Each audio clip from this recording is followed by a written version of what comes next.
entre les choix artistiques et les subventions et le public. Comment arriver à satisfaire tout le monde?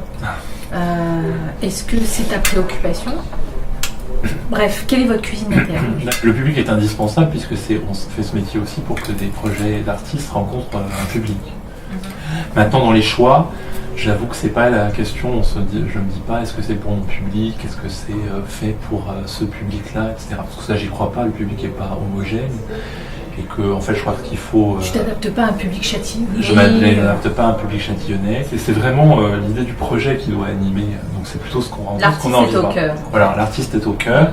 Après, il y a des arbitrages à faire. Aujourd'hui, on essaie de gérer, je pense tous, nos maisons au plus proche de nos budgets, sachant que la particularité c'est que nous on est en forme associative, donc l'idée d'une association c'est non pas, contrairement à une société, de générer du bénéfice. Ça fait plusieurs saisons que nous on est dans une situation de positive, résultat très légèrement bénéficiaire, où on approche de l'équilibre, donc ça veut dire que la gestion est saine entre ce qu'on développe et puis la réalité économique de la structure.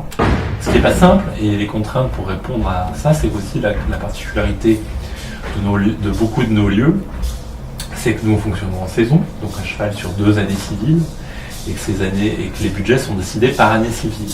Donc c'est-à-dire que quand on construit par exemple la saison actuelle 2013-2014, on a arrêté des choses sur 13 et 14, mais aujourd'hui on ne connaît que notre budget 2013.